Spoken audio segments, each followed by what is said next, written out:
Welcome everyone, my name is Rigel, and today I want to talk about the qualifying matches for the World Cup 2026. Now, I haven't uploaded much in a couple of months, and you might wonder now, am I starting to shift to a football channel? And the answer is no, primarily because I don't know enough about football to make this a football channel.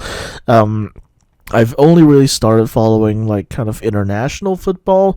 I started doing that kind of around 2021, 2022 ish when shortly after winning Eurovision, Italy also won the Euros. So it was kind of around that point I started vaguely following international football, and it's been very interesting. And the dynamics are really quite different than what they are in Eurovision. So um, it's an interesting look into kind of almost a different reality, if you will, and also an interesting study into the whole idea of football nationalism, because that's a whole different kind of nationalism to civic nationalism or ethno nationalism and things like that. So it's an interesting thing to watch, and also football. Like, it can get very complicated, but at its core it's just people trying to kick a ball into a net, essentially. So the it's easy for newcomers to watch and vaguely understand what's going on, even if they don't understand the exact rules for like getting a penalty or handball or what have you. So yeah, I have been following the qualifiers for the World Cup 2026, and I've been following in particular Europe or UEFA, North America or CONCACAF, and also Africa. I think, is that AFC? No, AFC is the name of the cup. I can't remember. I think it's called just CAF, just CAF or something like that. And it's been really interesting. So I would talk about Asia a little bit, but at this point there's really only the match between Iraq and UAE left, so I'm not really going to talk about that because, truth be told, I don't care who wins that one. It only really matters insofar as who is going to face the African team and the CONCACAF teams in the intercontinental playoffs. So we'll cross that bridge when we get to it. So with that, let's get into the one where I have the least to talk about, and that is Africa, or CAF. So the reason that there's the least to talk about is because we only have two matches left, or well, three technically. The last one isn't listed on Google for some reason, but essentially it's a kind of playoff to determine which of the four best second place teams are going to make it to the intercontinental playoffs. And I will take a brief diversion to talk about Cape Verde for a second. I've been following the story of Cape Verde for quite a little while, and I'm really happy that they've managed to make it above Cameroon and out of their group and into the World Cup for the first time in their history. Other people may have already told you about this, but they are the second smallest country by population to qualify for the World Cup, the smallest one being Iceland. But by land area, they are actually the smallest country, because apparently the single island of Iceland is larger than the group of islands that make up Cape Verde. But there could be a challenger to that, and I'm not going to talk about who that is yet, but we'll get there when we get to CONCACAF. You might have already guessed it from that. But yeah, Cape Verde, they beat Eswatini 3-0, and I'm really glad about that. But it was a bit nerve-wracking because all three goals were scored in the second half, and in the first half I was just sitting there waiting for them to do something, and there were even a few chances on the goal from Eswatini, and that was kind of terrifying. But earlier we also had the crazy match between Libya and Cape Verde, which ended in 3-3, including one absolutely ridiculous goal where the ball went between the legs of the goalkeeper, and it wasn't even a fast ball or anything. Some people have called it match fixing, but who the hell is match fixing in favor of freaking Cape Verde of all things? So anyways, I'm really happy for Cape Verde that they've finally done the deed. They found their diaspora. I will be using that word again when I get into CONCACAF, but they found their diaspora. A lot of them are Dutch, apparently, for some reason. Apparently, I've been told there's a massive Cape Verdean population in Rotterdam, of all places.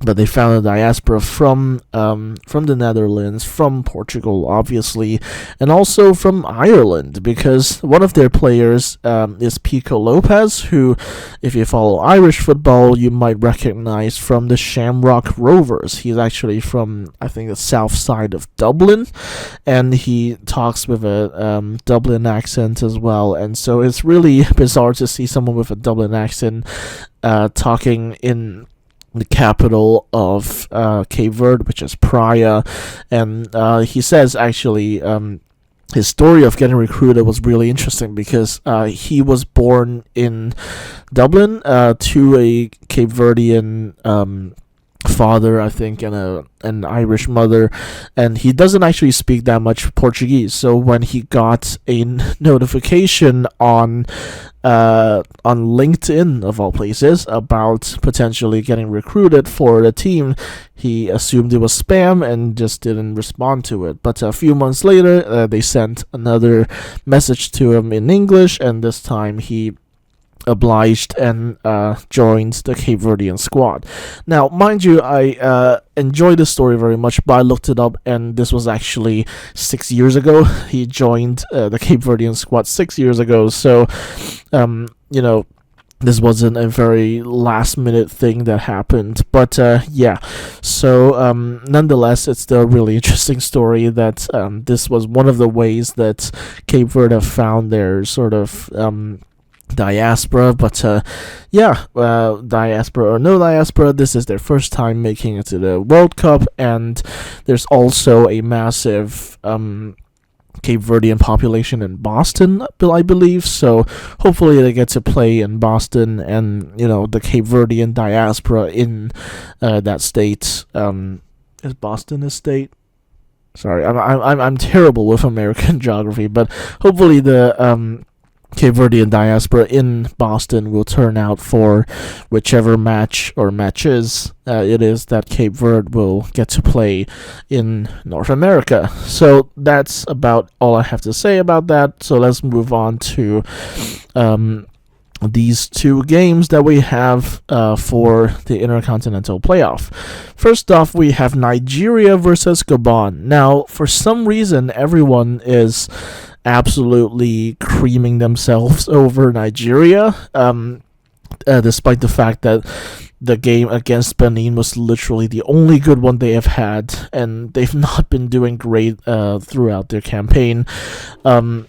They got a 4-0 result against Benin, sure, but that was literally the only game that they've been doing well at, and suddenly everyone is acting like they suddenly have the momentum to make it all the way to the World Cup, apparently. But I'm not so sure about that. I'm also just a little bit of a contrarian, if you will. So I'm actually just judging on overall form. I think Gabon is actually more solid. If you look at the rankings, you'll know that they basically were tied with Ivory Coast, all things considered, and pretty much one of the only reasons that Gabon didn't make first place was because Ivory Coast has not lost a single one of their matches, whereas Gabon actually lost once to Ivory Coast, and that's why they're in second place and Ivory Coast were in first. I think they actually ended on the same number of points, but Ivory Coast had a larger goal difference, and that's how they managed to qualify direct for the World Cup. But I would say still, amongst these four teams, I still kind of feel like the one with the most solid form all throughout the campaign is Gabon. So, in general, in these four, I am rooting for Gabon, and again, just to be a little contrarian, I will go for Gabon winning against Nigeria, maybe 2-1 or something, or 1-0. It's not going to be a huge scoreline like Nigeria had with Benin, but I think Gabon are in overall better shape. They've got players like Aubameyang, for example. That's the only Gabon player that I know about. But yeah, they are actually in really good shape, and I think it would be incredible if they could make it to the World Cup for the first time in their history. Whereas all the other countries have been to the World Cup, including DR Congo, who I think were in the World Cup in 1974 or something, under the name Zaire. But yeah, they've all technically been to the World Cup, but Gabon hasn't, so I kind of feel like, in a way, it's time to give Gabon a chance, and I think they deserve it as well, based on overall form. They've all just been really solid, and Gabon is really good at scoring goals, essentially, as well, so we'll just have to see what happens. But for the Nigeria versus Gabon match, I'm actually backing Gabon to win. Whereas for the Cameroon versus DR Congo match, I think overall Cameroon has had a better shape. They did lose that match against Cape Verde, but that was also just 1-0. So I think overall Cameroon has had a pretty good run as well in their campaign. I'm gonna back Cameroon to beat DR Congo.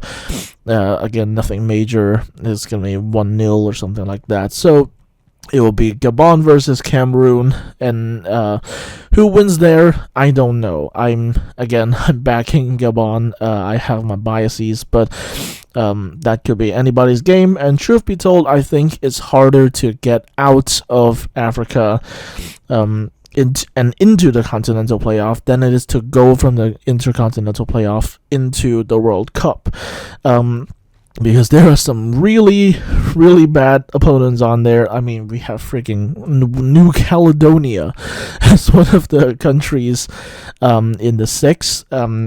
And I'll remind you that there are 6 countries in the intercontinental playoff, and 2 of them will make it to the World Cup from there. So right now we have confirmed New Caledonia and also Bolivia from South America, from CONMEBOL.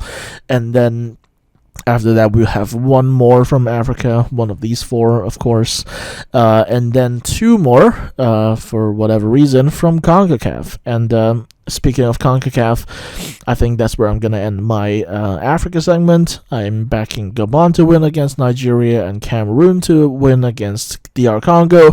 But who wins between the 2 of them, I have no idea. We'll have to see what happens. There might even be like a penalty shootout or something like that. But let's now move to CONCACAF. So with CONCACAF, how this works, how the qualifiers work, is that we're going to have 3 teams qualify direct, and then 2 of the 3 best teams in the second place slot will go to the intercontinental playoffs. They don't have to play anything. It's just that the worst team in the second place rankings will be just directly eliminated. So if we now look at the standings, we have this.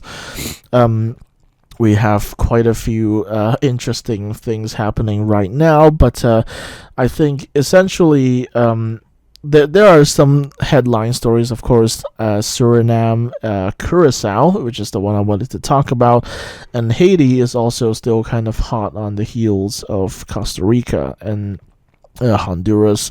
There are 2 teams which are effectively screwed, which are Bermuda and Nicaragua. They have played 4 matches, you can see, and Bermuda has won 0 of them, while Nicaragua only drew 1 of them, which is why they have 1 point. And Bermuda has lost every single game they have played, and yeah, they are essentially the beating the punching bag of the group. But according to what I've been told, this is kind of a miracle that they got here to begin with, but they will be unsummarily executed effectively by pretty much everyone in the group. And we've had some really interesting matches. We had Curacao beat Jamaica 2-0, although granted this was a home game. This was in Willemstad in Curacao, but it was a 2-0, which even granted a home game you wouldn't expect from Curacao of all teams. Now, we also had some other interesting games like 3-0 from Haiti against Nicaragua. Again, Nicaragua isn't exactly the best team amongst all of these. But then we had Honduras beat Haiti 3-0 as well, and Curacao got an early goal against Trinidad and Tobago, but TNT what's his name? Spicer. Yeah, Spicer scored a late goal against Curacao and it ended in 1-1. So it meant that Jamaica, who beat Bermuda, will be moving back into first place. And we also had this match from Panama and Suriname, and it was interesting because Panamanian fans were trying to, play loud music and disrupt the sleep of the Suriname team outside of their hotel, and then the Surinamese team just decided to come down and party with the Panamanian fans, and they actually scored the first goal of the match, but later on in the match, Panama scored again as well, and like with the previous match we talked about, it ended 1-1. Now, you've all seen this. If you follow World Cup content, you'll know exactly what happened, but we're going to talk about what happens next now. Did I mention this earlier? I'm not sure I did. This might have been a previous recording, but I am recording this at 8 a.m., so some of these matches are taking place in less than 24 hours from when I'm recording this, which is why I'm recording this now, before all these matches start. We've got these 3 games happening in less than a day, less than 24 hours, so I wanted to get this video out to quickly talk about all of these and what I think will happen and what I want to happen. I'm not going to talk about all of them because, truth be told, I just don't know Group C all that well, but I will tell you who I am rooting for. I'm rooting for Suriname, I'm rooting for Haiti, and of course Curacao, because you might not even know what Curacao is, but basically it's one of the Dutch islands in the Caribbean. It's one of the there are a few of these islands, but basically, like Suriname, they speak Papiamento. So I think it was them, Suriname and Aruba, which speak Papiamento, which is a kind of Portuguese-based Creole language with obviously Dutch influence and also Spanish influence. But they speak a Portuguese-based Creole in Curacao, and also, of course, they speak Dutch because they are part of the Dutch kingdom. And just recently, it seems like what they've done is trying to kind of get their own diaspora as well. And obviously, a lot of that diaspora currently lives in the Netherlands, but some of them aren't doing so well in the Dutch leagues and have decided to service their own nation of origin back in the Caribbean. And that's actually also a pretty similar story in Suriname. I've actually seen some YouTuber refer to Suriname as the Dutch C team or even the Dutch D team. But there's a lot of Dutch players on both the teams of the Surinamese team and the Curaçaoan teams.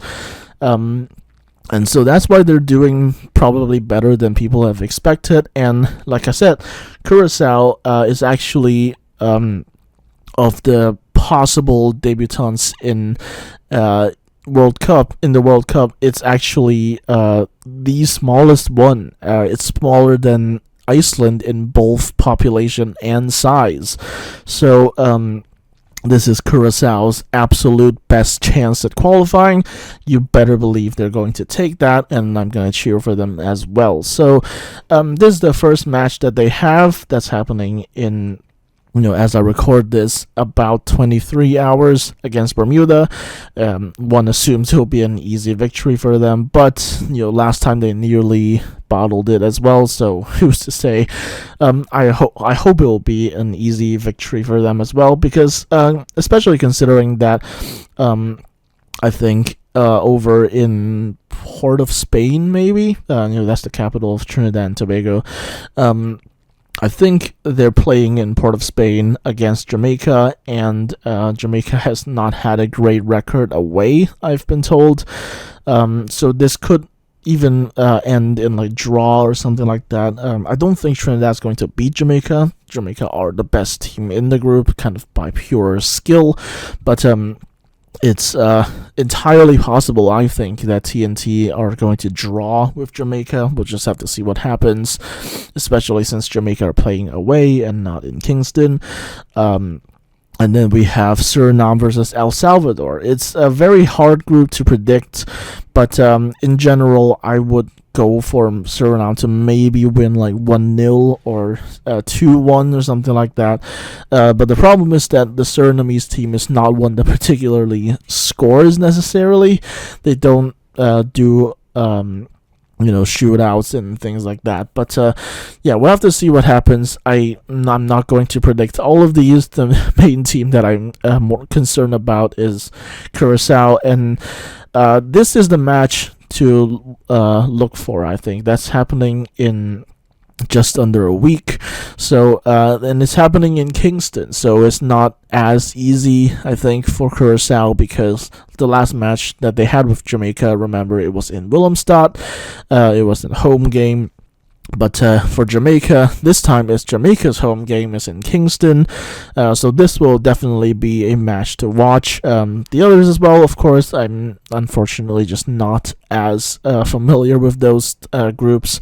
But there's also this, which could potentially make TNT overtake Jamaica in the second place spot, but I think I'm talking crap right now, so just ignore that one. But it will essentially be a 2-horse race between Jamaica and Curaçao, and like I said, I'm rooting for Curaçao, but I could absolutely see Jamaica winning this one.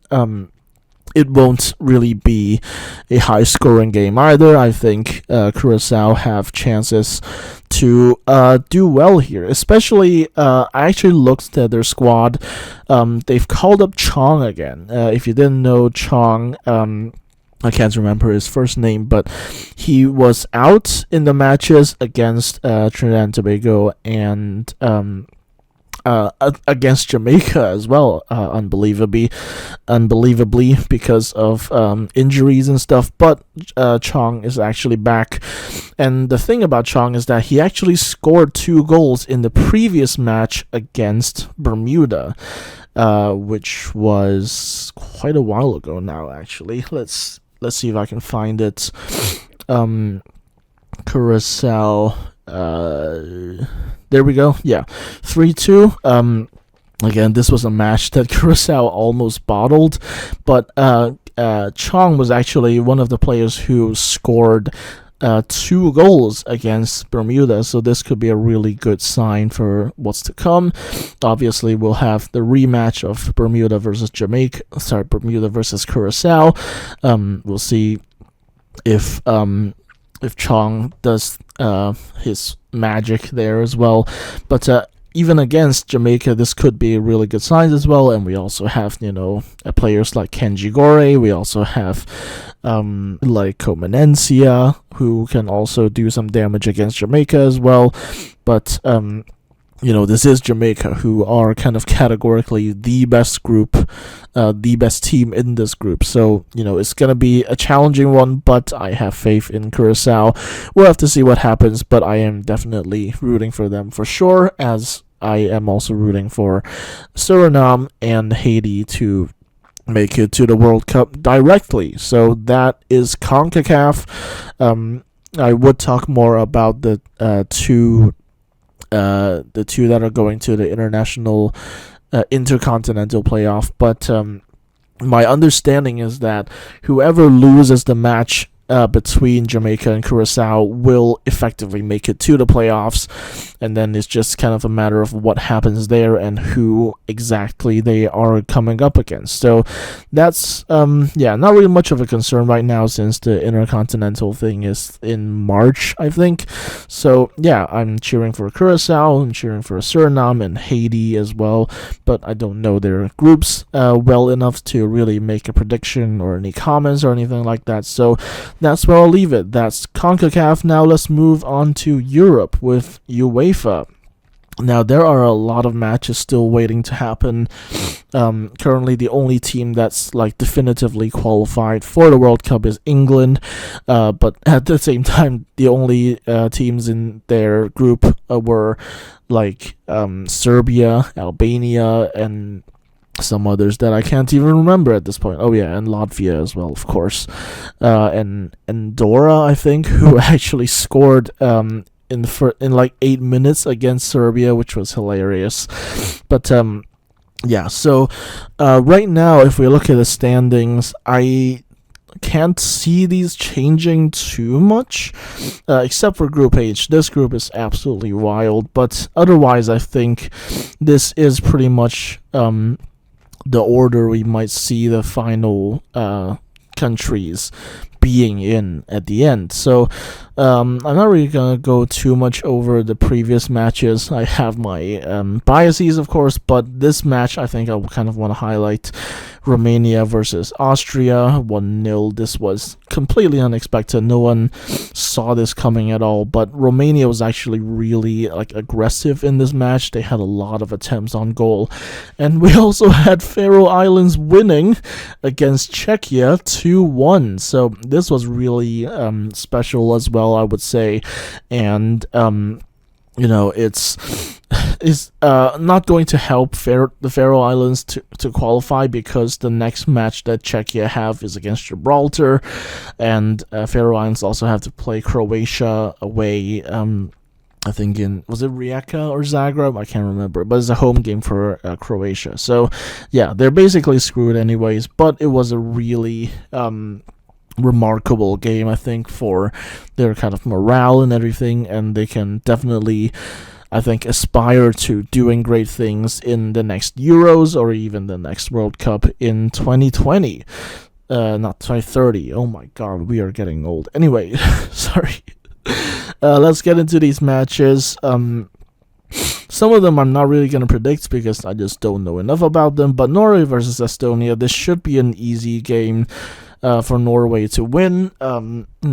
We have had matches that, ironically, Norway have struggled against, like Estonia and like other like Nordic, Baltic countries actually. But I think this should be easy to get a W. I would say like at least 2-0 in Norway's favor. Like, Norway are steamrolling everyone right now. I would be surprised if they don't do significant damage against Estonia as well, because Estonia is like 4th in the group, I think. So I think as long as they win this, they are effectively locked and not loaded, but they're locked for the World Cup, for their first World Cup since 2000 or something like that, which is pretty remarkable. I've wanted to talk about this a little bit, but basically, Norway have been on a very incredible path right now. They've beaten Italy, they've beaten Israel, they've beaten basically everyone. They've not really conceded a goal or anything like that, and you can say it's Erling Haaland, but actually Erling Haaland has been playing for Norway for a couple of years now, so clearly there's some change in the strategy that allows Haaland to kind of maximize his goal scoring potential, and it's turned out really well for them. So I expect this match to be a continuation of that. I think Norway will win that pretty comfortably, and this will basically lock their direct qualification to the World Cup. For Armenia versus Hungary, I don't really know. I suspect Hungary will win against them, but not by a huge margin. Azerbaijan versus Iceland. I think Iceland are going to win this. Last time they played, I think it was 5-0 or something like that, something ridiculous. And I think it will be something like that as well, but maybe like a little bit less, 4-0, 3-0, something like that. England versus Serbia. They've changed their manager, Serbia has, but I still don't think that's going to help them against England of all teams. So, 3-0, 4-0, something like that. Moldova versus Italy. I don't think Italy have what it takes to pull an 11-1 against Moldova like Norway did. But it's still going to be a pretty decisive victory. 5-0, 4-0, something like that. For Ireland versus Portugal. On paper, there's a favorite, obviously, but this could be a very interesting match because last time Ireland and Portugal played, it was a home game for Portugal. It was in Lisbon, and Ronaldo actually missed a penalty. That's right, Ronaldo missed a penalty, and it was saved by Kelleher, who's just apparently amazing at saving penalties. I think he saved one recently as well against Mbappe, which is kind of crazy. And then it took until like the 90th minute or like the 91st minute or something like that for Portugal to score against Ireland in Lisbon. So and this game is being played, I think, in Dublin. It's a home game for Ireland, so this could get really, really interesting. I'll be honest, this could very well end in a 0-0 draw, or Ireland even get a point against Portugal. That would be insane. But actually, I'm going to go for a 0-0 draw. So, yeah, we'll have to see what happens. After that, we have France versus Ukraine. I think, tentatively, I'm going to go for France to win, but not by a huge margin. France have been a little bit underwhelming. I think Mbappe is still out or something like that. But, yeah, France are still, in general, a tighter-knit team than Ukraine are. So I think France will win, but again, not by a huge margin, maybe just one goal. Andorra versus Albania. On paper, Albania should have this easy, but who knows what will happen, but I'm still going to go for like a 2-0 or something like that. Finland versus Malta, it's completely pointless, I think, because Finland doesn't really have much of a chance to catch up to Poland now, but Finland should still win pretty comfortably, 3-0, 4-0, something like that. Next, we have Croatia versus the Faroe Islands, and I've already talked about this earlier, but this is a home game for Croatia, and last time when it was home game for the Faroe Islands, Croatia still beat them 1-0, so I kind of feel like this is a dub going to Croatia. I would say a 2-0 or maybe 2-1, but I think it's going to be a 2-0. And this is where kind of the Faroe Islands' run for the World Cup ends. Unfortunately, they've put up a really, really good fight, but it was just a little bit off. And then this match is also an interesting one. It's Slovakia versus Northern Ireland. Because I think Northern Ireland, even if they so much as draw this match, will get into second place if Germany beats Slovakia later on. But we don't know that for sure, obviously. And this also all ties into the whole San Marino qualifying thing. San Marino are not going to qualify, but San Marino getting into the playoffs and stuff like that, because effectively, in reality, we would need Northern Ireland and Romania to take second place in their groups, and that's absolutely doable, I think. And last time Slovakia faced Northern Ireland, it was actually Northern Ireland who won. So I'm actually going to go for that to happen again. Again, not a very massive scoreline. 1-0, 2-1, something like that. Luxembourg versus Germany. I'm not going to spend too much time on this. Germany wins this easy, 3-0, 4-0. Gibraltar versus Montenegro, a very pointless match because neither of these are going to qualify. So, I mean, yeah, I'm still going to go for Montenegro to win this one, even though their form has not been great as of late. Poland versus Netherlands. This could end in something like a tie, something like a 1-1 or something like that. And I think that's going to happen, and it's not going to help Poland's campaign of getting into first place, which means I think the Netherlands are going to keep their pole position while Poland are not, and they're going to go into the playoffs. Kazakhstan versus Belgium. I think this is pretty easy to predict. Belgium is going to win easy, just as Turkey are easily going to win against Bulgaria, and Wales are easily going to win against Liechtenstein, and Spain is going to easily win against Georgia as well. So these are pretty straightforward matches. Then we have Cyprus versus Austria, which is really interesting because the last time Cyprus faced the other two teams in this group, the other two viable teams in this group, Bosnia and Herzegovina and Romania, neither of them were able to win against Cyprus. So this could happen to Austria as well. I'm also predicting some sort of draw, 2-2, 1-1, something like that, or even just 0-0, but maybe 1-1, I would say. But this is also a very interesting match. This is similar to the Northern Ireland-Slovakia thing insofar as if Romania so much as draw with Bosnia and Herzegovina, they take the spot above them.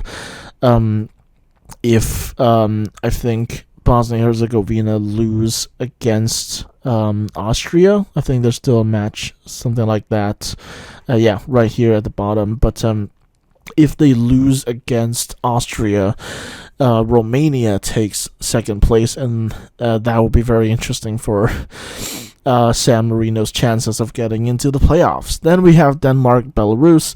I don't have to go into this that much. Belarus aren't a great team unless apparently they played freaking Scotland. But Denmark are going to beat Belarus easy, 5-0, 4-0, something like that. Slovenia versus Kosovo. This is hard to predict, honestly, because Slovenia plays what some people call haram ball, or basically just very defensive football. So I'm not really sure how this one's going to go. I would say 0-0 or 1-1, because Slovenia really loves drawing with their opponents. Greece versus Scotland. This is another interesting one. Now, Greece are mathematically out of the race. They can't really win anymore already, or rather they can't get into the top two anymore, but they could still mess up Scotland's chances of getting into the top two. But I think it's going to be it's hard to say, because last time people predicted that Greece would win against Scotland, and then Scotland won 3-1.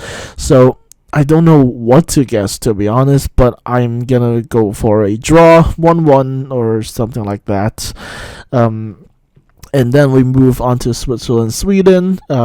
Sweden changed their coach to this guy called Graham Potter, and we'll have to see how well he does. But this is Switzerland they're going up against, and they've been a pretty good team all throughout the campaign, so I'm still saying Switzerland wins this one. 2-0, 2-1, maybe, something like that. I don't know. Then we get into the final match day for UEFA. And we have Hungary versus Ireland. I think Hungary wins this one. Again, not by a super huge margin or anything like that. Portugal versus Armenia. Portugal wins this easily. I don't have any reasoning for that. I just think that they will. This is another match to watch, I think. Ukraine versus Iceland. Especially if Ukraine loses against France.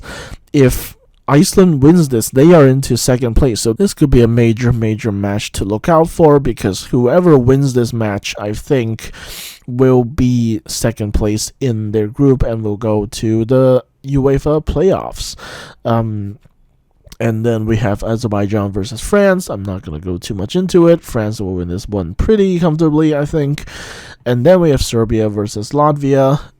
This could be interesting, because Latvia has previously made the matchups of some other opponents somewhat difficult. A 2-2 against against Andorra. Now, I mean, I still think that where was it? I still think that Serbia is going to win this, but not by a huge margin.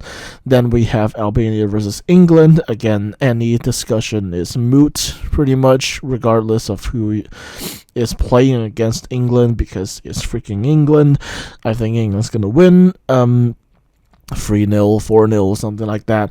There's also this match, which is going to be interesting, but it's not as decisive as it may look on the surface. It's a match between Italy and Norway, and assuming that Norway wins against Estonia, there's no realistic way that Italy can catch up to Norway because of Norway's massive goal difference. If we go to the standings right now, you can see that Norway have a 26 goal difference, while Italy are only at 10. So yeah, it doesn't really matter what happens in this game. Italy could win. Italy would have to win like 8-0 or something like that, I think, in order to take first place, and that's simply not going to happen. So yeah, this is an interesting match to watch for sure, but I would also note that last time Italy and Norway played, Norway beat them 3-0. So, yeah, there's that. Then we have Malta versus Poland. I think Poland's going to win pretty easily, 3-0, something like that. Czechia versus Gibraltar. Likewise, Czechia is going to win pretty easily, 3-4, 5-0. And then we have Netherlands versus Lithuania. Lithuania are pretty good at basketball, but not great at football. So, I think Netherlands are going to win this pretty comfortably, but, well, maybe not that comfortably, but like 1 or 2 goals maybe.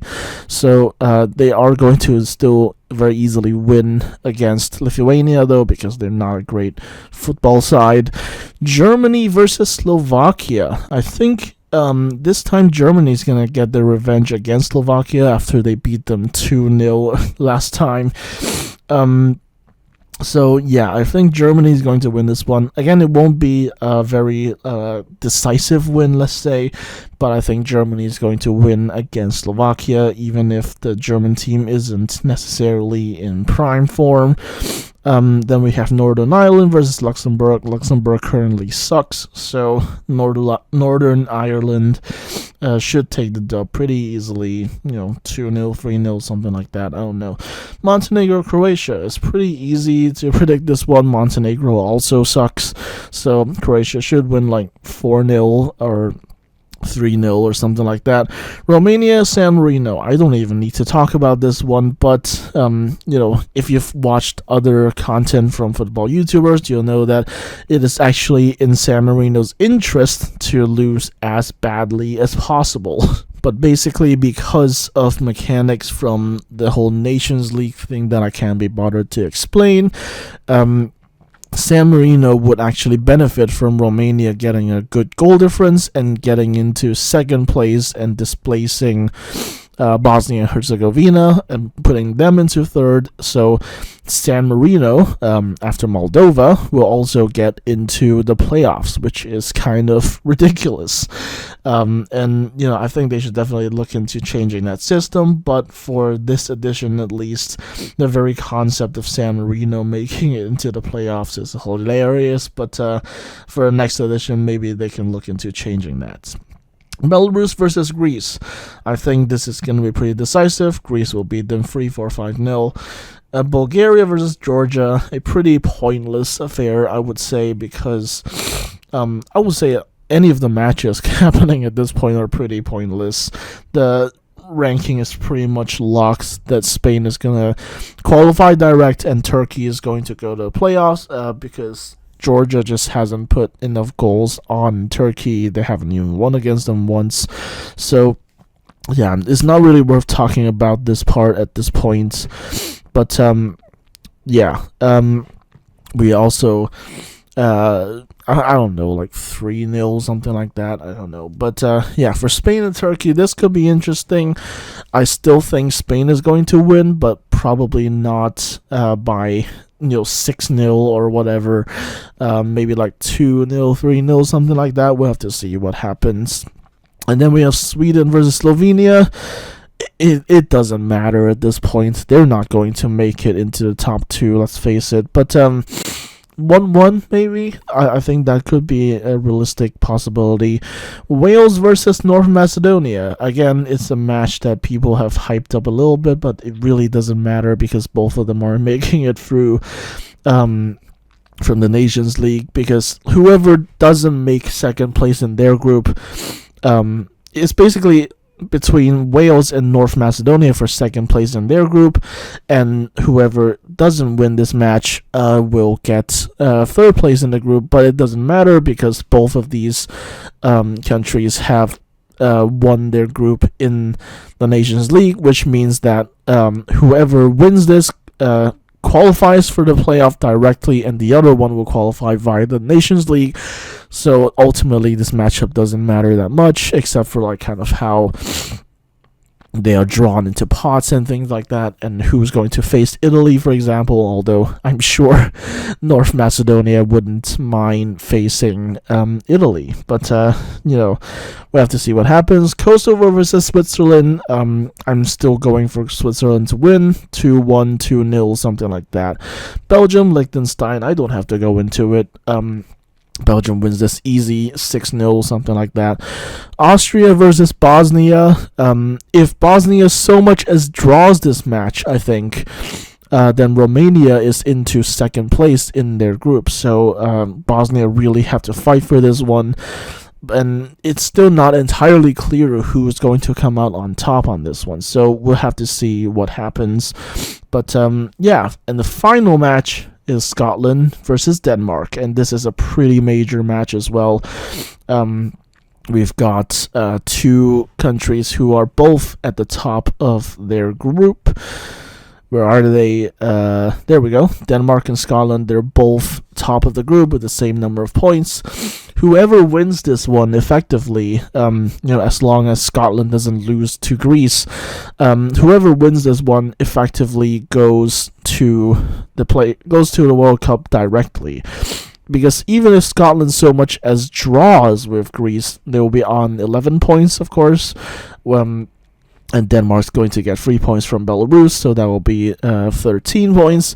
So 11 and 13. So even if Scotland doesn't win against Greece, as long as they just draw with Greece, if they win against Denmark, they're still going directly to the World Cup, which will be really massive for them.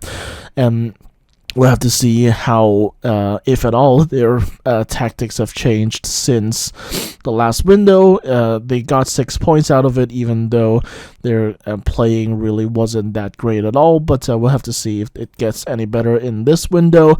But Scotland versus Denmark ended in 0-0 last time, and this time it could be very, very decisive towards who actually goes to the World Cup directly, although I'm sure Denmark wouldn't have that much of an issue in the playoffs. So, we're going to have 12 teams qualified direct from these groups into the playoffs. There's going to be 16 teams in there, and the other 4 are going to be the